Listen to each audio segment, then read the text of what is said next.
Greetings and welcome everyone to an All-You-Can-Geek Gamecast. I'm one of your hosts, Jim Gass, joined by Mike Sneedy, What's up? Corey Feinside, Ahoy! and Tony Korkanakis. Hello, hello. Welcome guys, welcome listeners, welcome viewers. We're live. We're live right now on Twitch. Tuesday nights at 8 o'clock we start. Do movie cast, game cast, sometimes a bonus round. Tonight we have one for you. Coming up, spoiler cast for Fantastic Four. If you've seen that movie, stay tuned for that. Or if you're watching this on YouTube, check it out. It'll be out, I believe, Friday. That one will launch. So this is the Gamecast, though, folks. Mike, kick it off. What have you been playing? Oh, I went on a little journey because, well, I have been playing more Marvel Rivals. We're at the end of a season here. About to get, well, a half season. It's been good. I'm a little more into it than I was like a half season ago, so that's good. We're about to get Blade, I think, in a few days. Another DPS, unfortunately, but whatever. More DPS. And then, Always more DPS.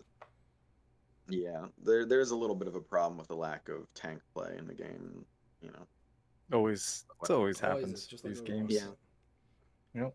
But That's always been in any game I've ever played. I'm thinking WoW right now. Even WoW, WoW has always nobody- been gotta find a tank. Gotta find a tank. DPS. yeah, and listen, plenty. Emma Frost is still fun to play, despite some nerfs to her. She's still like my main tank to go to, like all without thinking too much. I like Magneto. I just wish he was a little more effective. Now that he doesn't have his team up sword thing from like the first season, but you know, whatever. And I do. My other main is kind of Invisible Woman because Wolverine's getting banned all the time. So That's weird. I might watch the movie eventually, but we'll see. And then I told you I was playing the Oblivion remaster, and I got to a point where like I needed to get lockpicks to like do most of what I wanted to do, and there was I none remember that. anywhere, and I'm just like, ugh. So I just gave up on it and decided to take a look at the Spacer's Choice edition for like $12 of Outer Worlds, even though I've played it already for free. But for $12, that includes the DLC I never played, and I'm like, might as well get a refresher before we go into, you know, Outer Worlds 2 in a few months. So I've been playing that, and by contrast, it feels way better than I remember. Just because Oh, Outer Worlds feels you, more fun at first brush than Oblivion Remastered, in my opinion. I'm sure some people will take a shit hearing that, but We're gonna get a that's lot what of it hate. feels like We're to gonna get a me. lot of hate for that one. Yeah. No. Well, No. the No. thing is, Oblivion Remastered reminds me a lot of Skyrim, and Skyrim is the most overrated game of all time. The most re-released Yes. I'd That argue with you too. on this one for another game. game of all time. We all GTA. know what game I'd argue with you about, but I'm just GTA. not gonna bring it up. Yes, right you're now. gonna say GTA. Yeah, I do think those tend to be overrated as well, but and I have a particular bone to pick with that. The reason why I'm making that hot take is because lots of people say Skyrim was Game of the Year 2011 when clearly it was Arkham City. I So, agree, but I'm that biased too. So. Anyway, so I'm playing Outer Worlds again, and it's actually more substantial than I remember too. I'm taking my I'm time with excited. it though. So I'm excited for the so sequel. yeah, I am. I remember it fondly. Look forward to the sequel more. It is funny just playing it. I can't help but compare things to Starfield, and I kind of wish like the character and personality and like quest-ish design of Outer Worlds was pasted into the scope of Starfield to make like the perfect game between those two. But whatever. So yeah, I'm enjoying that, but I'm living in the past right now, preparing for the future. All right, Corey, anything for you? Game, Borderlands. not too much game rise. It's pretty much Yeah. same. Yep. Yeah, me, I didn't play much either. Like I said, I was away. I went to SummerSlam. I went to, it was a whole wrestling weekend, so I was doing a lot of that stuff. But Tony, anything for you?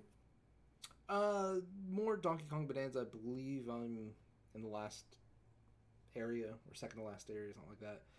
Stuff happened, and you're like, you could just tell. It's like, yeah, I have all the abilities now and stuff like that. So I'm pretty sure the game's gonna wrap up and stuff. But yeah, it's been fantastic. The challenge did get upped. I know I not complained, but I did note it that first week. Typical thing where it's like, Mario, it's like, oh, everything's easy up till like the last world or second to last world, and it's like, wait a second, what do you want me to do now?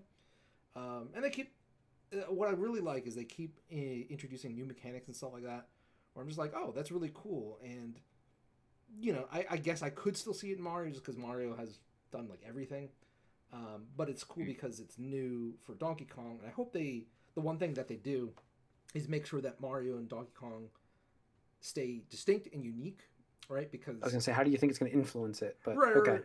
Well, the one interesting thing, and I won't get too deep into it. I think once we see the next Mario or Zelda game, I could probably talk about it. But like, it's really interesting seeing the progression of like Breath of the Wild to Odyssey to this now, where I'm like, and even I'll throw Splatoon in there in the mix, because all these games kind of like build up on each other. There are things where I'm like, oh, I could see DNA from Splatoon in this aspect. I could see DNA from Breath of the Wild in this aspect.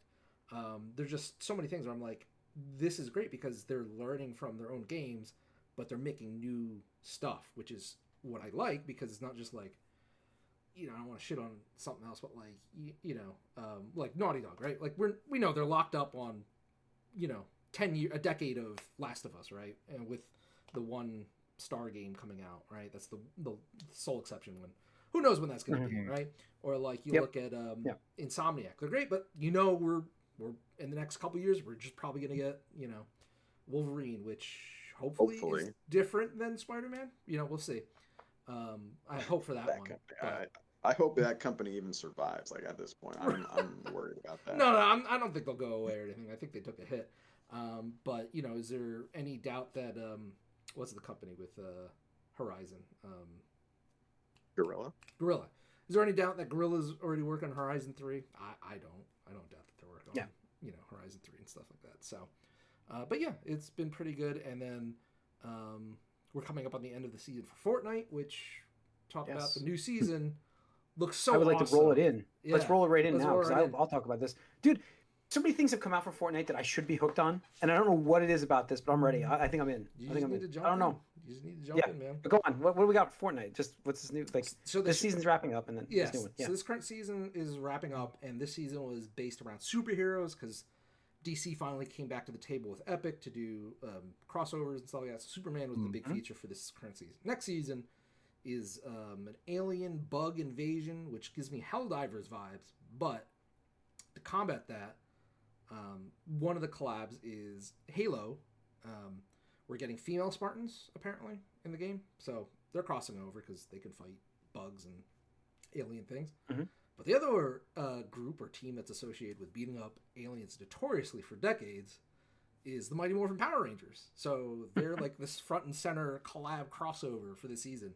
And Epic dropped this really cool advertisement, in my opinion. Like, they do a lot of these, but I was like, it was so cool because like it starts in game, but then goes to like a live action, and they actually got suits to develop the live action aspect along with their own epic costumes for like Banana, Peely or whatever his name is. And that's so cool. And these are the classic Rangers, yes, guys. The classic ones. Yeah. Classic Red. PR. Yeah. Yep. The classic Megazord, as we saw. Megazord, it looks, Yep. So they I think created that's a suit what for that. They created a suit for that. Remember, I think I watched it like a couple years ago. That anniversary thing, which was kind of weird. I think Mike, you watched it too, around the same time. Yeah. There's that anniversary thing. They couldn't even do a real live action Megazord suit. They had to use like crappy looking CGI. And here Epic's like, yeah, we'll pay the money for a new suit, and those aren't cheap. Like I think it's last time we talked about it was like stupidly expensive. You're like, wait, for a fucking rubber suit? Essentially, it's like, yeah, they're expensive.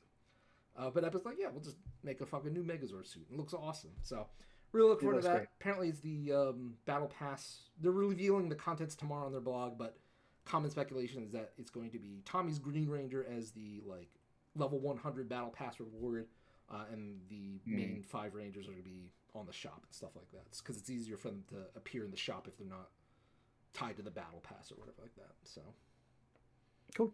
Looks really good. Awesome. Yeah. All right. Let's go into some other news. Rita's Rewind was better. Yeah, it does.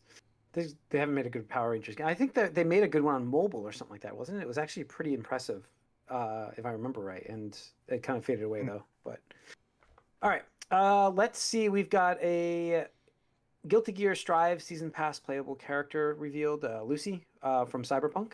Yeah, I That's think they pretty announced interesting. this So we last got year, a but we little finally got the crossover. trailer now. So Yeah. Oh, that's right. They did announce this. Yeah. So this is the crossover from Cyberpunk Edge Runners. DLC character coming, and you get a nice trailer. Looks awesome. I mean, again, the way Guilty Gear's art style is, it just fits. it fits. Yeah. So, it's perfect for It's it. amazing. But yeah, so that's interesting.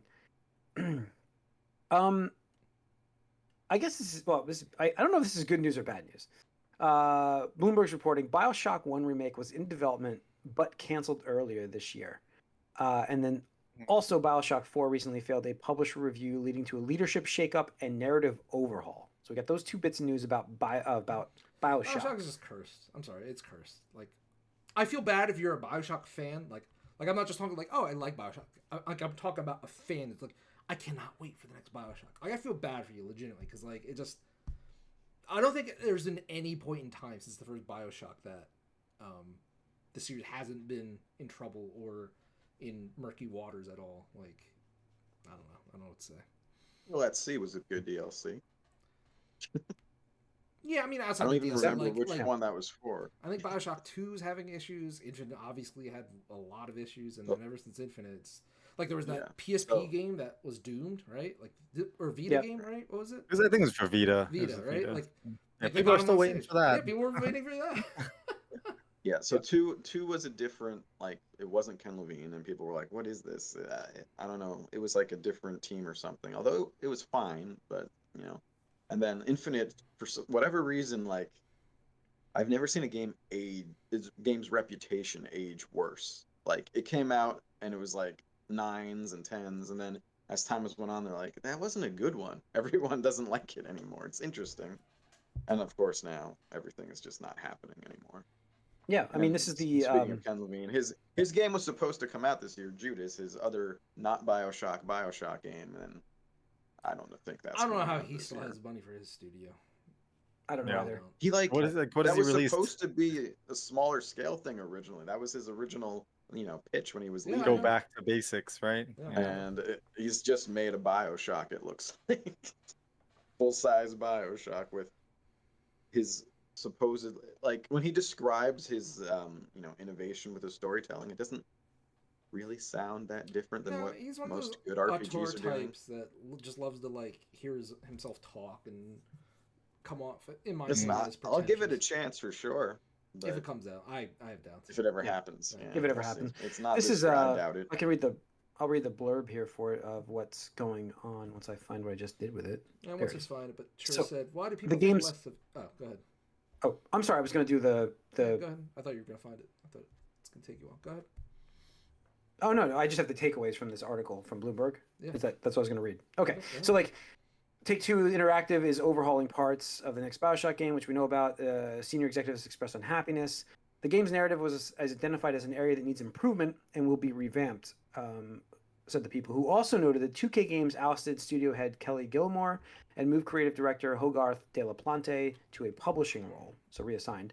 2K Games said in a statement that they're working hard to set BioShock up for the best possible future, and is fully committed to ensuring we deliver a BioShock game that exceeds the lofty expectations of our fans. All I gotta say to that is, do you know how bad it has to be for them to not be able to release a remaster? Like, that is low-hanging fruit. That is Pretty bad. almost How the do you bare miss that, though? minimum, where it's like, okay, our return on investment should be good because 90% of the work has already been done. We're just, upping the assets, the quality of it, maybe touching up, things here or there, and throwing like a little bonus stuff to tie the whole universe together. But that should be an easy layup, like slam dunk. Like, okay, cool. Like, the tough part of that development has been done already. For them to cancel a remake, that's fucking bad. Like, if they can't even do a remake, how are we supposed to have faith that they're going to be able to do a new original game? I don't know. I don't even know. Like, it's low-hanging fruit to do a It's remaster. weird, right? It's like weird. Imagine if you had a franchise, and I'll just take a random one, a Halo. Imagine if you had Halo, and you're like, we're gonna remaster Halo before we make the next Halo game, and you fuck up on that remaster. People are gonna look forward to the next mainline Halo. I mean, I don't know. could destroy the universe. I just pulled out a random You idea. could. No, You could almost destroy the property.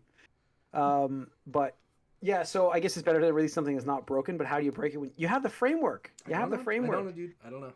But yeah, Good and luck. and Churro, I actually enjoyed Infinite, so that's me. No, I if liked it was- Infinite, but yeah, Like, I'm harsh on I Infinite. liked It it. was a good game, but it wasn't the like, oh my god, game of the year material, whatever. no, year I came never out. made my game of the year, It, but it wasn't as good as the first one.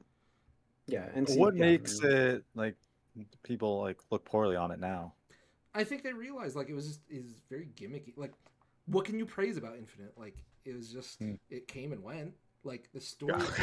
I think the world, the environment was really awesome that you were into, and I think that game is about It environments, and I think it was a good environment. Right. The sky. It looked pretty cool, but it still wasn't as, atmospheric really as Rapture. Yeah, it definitely didn't wasn't as compare to like Rapture. Yeah, I think once you got into the timey-wimey multi The ending kind of. and the ending Yeah. for sure, don't the know. ending was just weak.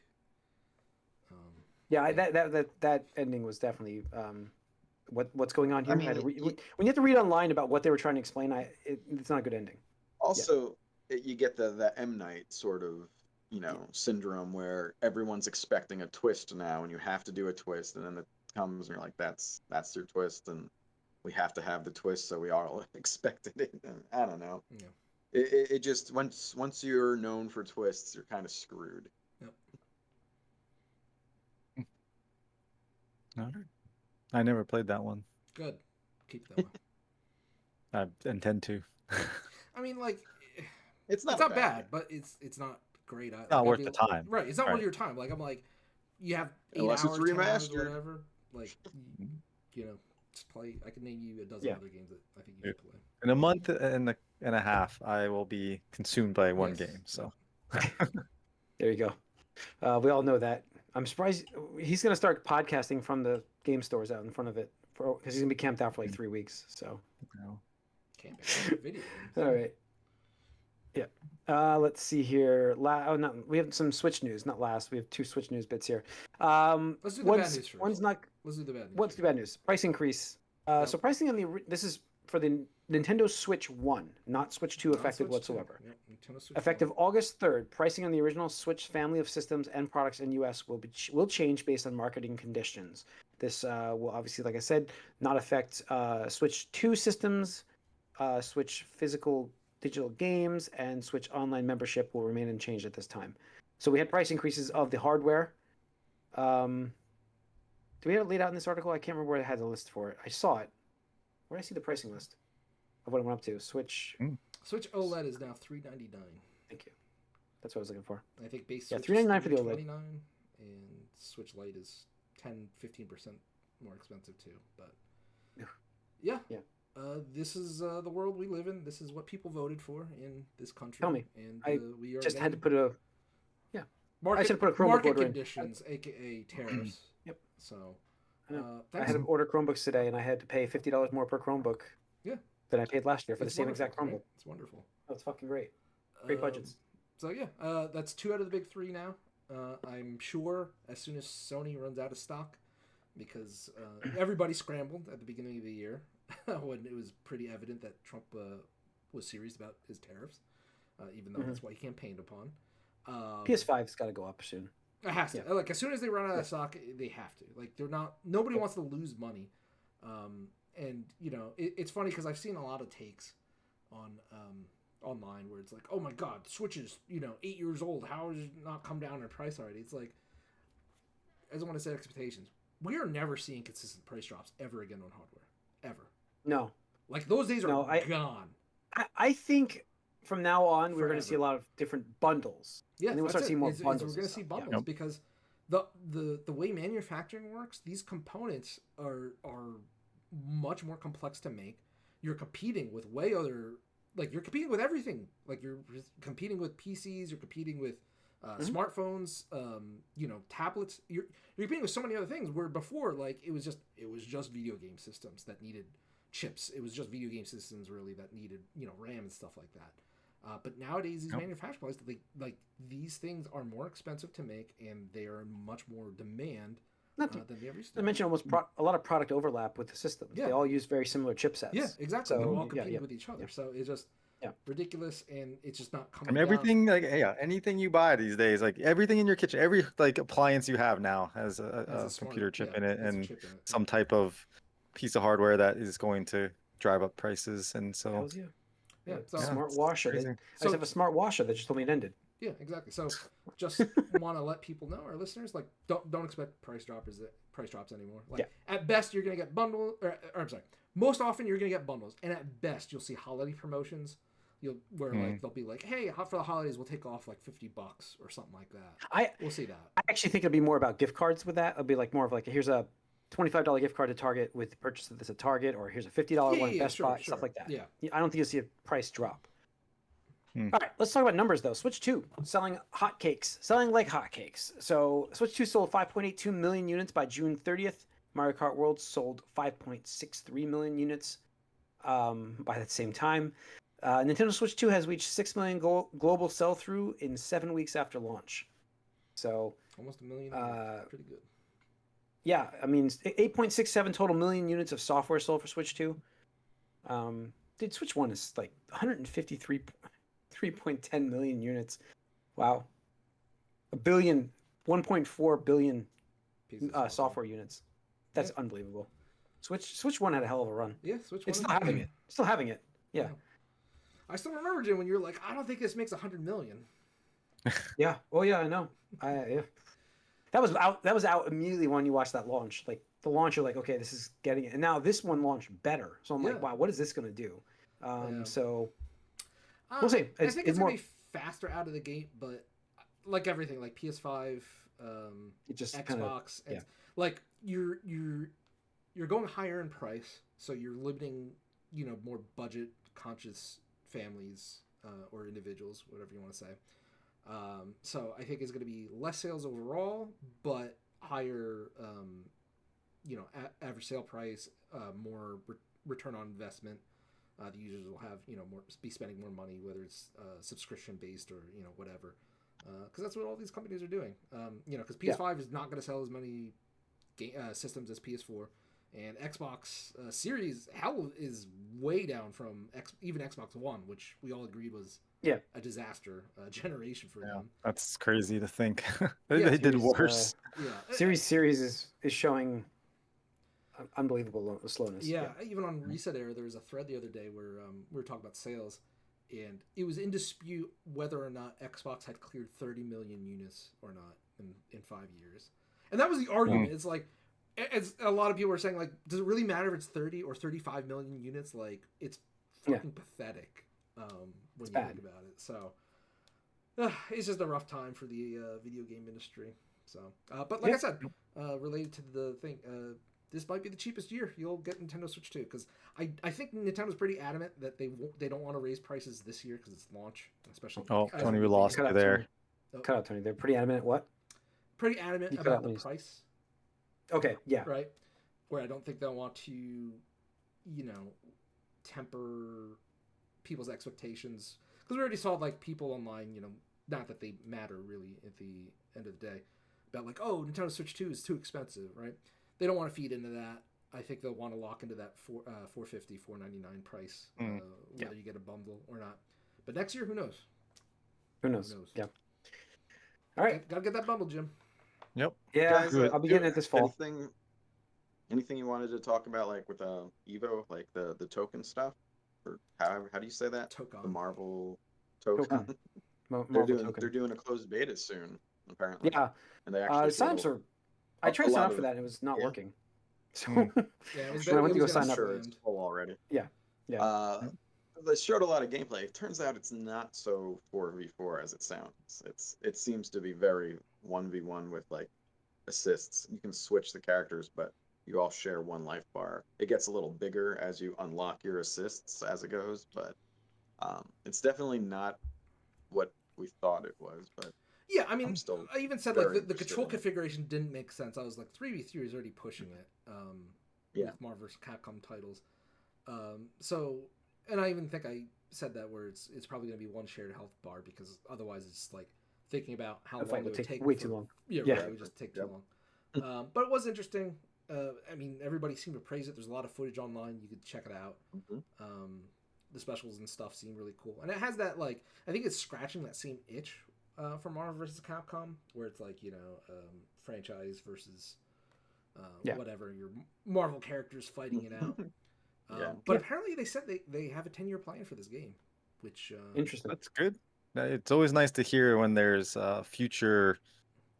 The game has a future instead of just like, well, we're gonna throw it out there, see what happens, and if it does something, we will put more money into it. If not, then it's gone. Forever. Right. And again, just to reiterate, this is a Sony developed title.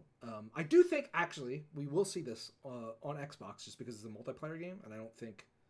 Well, It might not be a Sony like launch. published, right? Right. Like Right. Sony because published. it's still Arc System Works. Yeah, Sony Yeah. published. Yep. So I do think we see this eventually. Maybe not at launch, but probably 6 months down the line, you're like, hey, by the way, we're coming out to Xbox, just like Helldivers is coming to Xbox.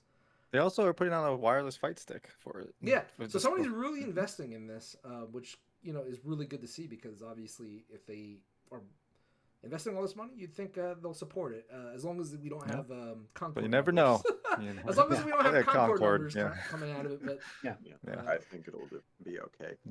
There's one more thing though I wanted to mention, and that was the Battlefield 6 stuff came out, and I will say that game looks very good.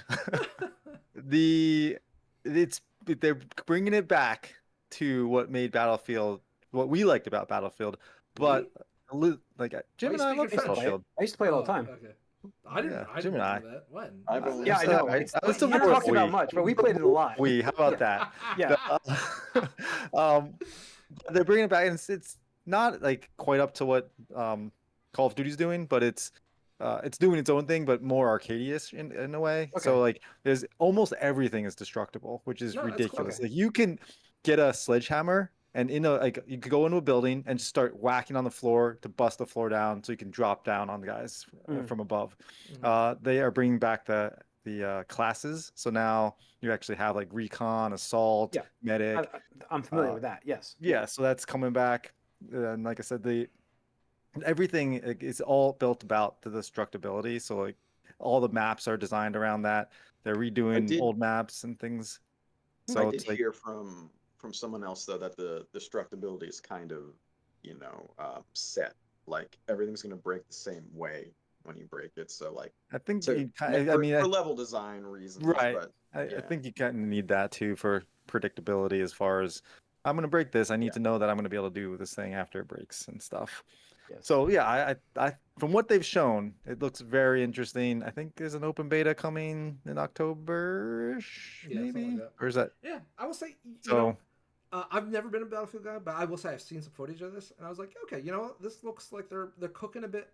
And I think honestly, it's just I'm so tired of the Call of Duty formula. And how every year it's a new Call of Duty, and like I can't keep up with that. Yeah, like, it's the same thing with Call of Duty every time too. Right. It's just like, all right. Whereas like Battlefield is like almost a decade between releases, right? Or like 8 years, 7 years, something like that. It's been a while. Well, I mean, they were putting them out for a while, but it slowed down, right? I mean, Battlefield. They were trying to do some 7, 8 years experiments with it, with different time periods. This is a modern time period, so you're getting the jets and the helicopters and the tanks, and that's so you get a lot of big battles too, which is what made that game cool. So no, I'm excited to see how it does, if it actually is gonna live up to what they hope for it, because Battlefield 1 was kind of like, oh, this looks interesting, and then it just tanked completely. I think one of the good signs is that it's launching on Steam this time around, which is huge. You can't launch a game. Most games cannot launch without being on Steam. I'll say that. Yeah, PC Master Race. Yep. Dude, there's some guy. I saw some guy complaining about how Final Fantasy didn't launch on Steam, and he's like, "This cannot happen." I mean, like, oh man, that's it. People don't want to wait, and by the time it does get a port, it's too late. It's like I'm not gonna pay that. Like, there's other games that are out that I want to play, but yeah. And before we wrap it, I don't know if it's Nintendo Direct, Partner Direct. Oh yeah, was that on there? It wasn't on there. I didn't. What we guessed at what it might be. We were wrong. Yeah. But we posted like our podcast image, and we were guessing that we might get some Microsoft and maybe some Silksong stuff. No. Yeah. Honestly, I thought it was disappointing. Yeah, Is the Switch 2? I remember tuning into this actually last week now, and I skipped through it a lot of it. But yes, I tuned in afterwards. But go on. There are some interesting things like the Monster Hunter Stories, which is their RPG spinoff. That looked really good in my opinion. In terms of like, oh wow, it has a budget now, whereas like beforehand it was kind of like you could tell this is on a shoestring budget. So this one has more of one, but like a lot of it just like late ports, which you expect, right? Yeah. Whereas like all these publishers like, yeah, we can release this game now on Switch. It's like that's cool and all, but like I was expecting a lot more original games, and we didn't get that until the end with Square Enix and Team Asano literally saving them by showing back-to-back games. So we got an original project. I think the naming is awful. Like that's the one criticism I have of their Tales of Elliot, Tales of Elliot or whatever like that. Yeah. I'm just like, dude, what? Like, at least it's not going the anime route where The it's kid like from ET, right? It's him. trying to be as long as possible. Yeah, as long as possible. But that was cool. I did play the demo on that. I didn't mention it. What we've been up to, cool. But it's pretty much their take on Zelda, which is really cool. Okay. And that game is actually hard. Because I said it and they're like, oh, do you want normal or do you want hard? Like if you played these games before, you should probably select hard. I was like, sure, I'll pick hard. Work up. And I've died like so many times. I'm like, I really need to, I guess, like learn more of the nuanced stuff and whatnot. But yeah, it's fun so far. Yeah. And then Octopath Traveler 0, which I love that series. So I'm looking forward to that next year. But other than that, it was a really weak new party showing. Partner show. And yeah, even one of the insiders, I think Christopher Dring from the UK, he's like, I talked to like 3 different publishers that had games lined up for this direct that weren't there. So what happened? I don't know. So I'm hoping, I'm hoping we have a general direct in 2 weeks or so, 3 weeks. Maybe they felt that was better to show with their stuff later. I guess. Yeah, it's possible. Yeah, because I think maybe they just wanted to include some of this stuff where it's like, hey, the ports, whatever. There you go. Like you have your own little direct, like Persona 3 and stuff like that. Yeah, and Final Fantasy Tactics, I can't wait for. It looks fantastic. Yeah, no, those are great, but like. Yeah, it's not gonna get the sizzle reel like, oh my god, new announcement, like new Mega Man or whatever. Yeah, new anything. So we'll see, but it was kind of disappointing. Yep. All right, and I think that's gonna do it for this episode of the Gamecast, folks. You can stay tuned. We have a spoiler cast coming up for Jesus, almost said Final Fantasy. We've been talking about Square Enix, Fantastic Four, Marvel's Fantastic Four in the theaters. So stay tuned for that. Once again, we're live on Twitch Tuesday nights at 8 o'clock. If you can't join us for these live broadcasts, please be sure to join us over on YouTube and subscribe so that way you get notified when we post. We have a few episodes coming this week. We'll see you guys. We are out.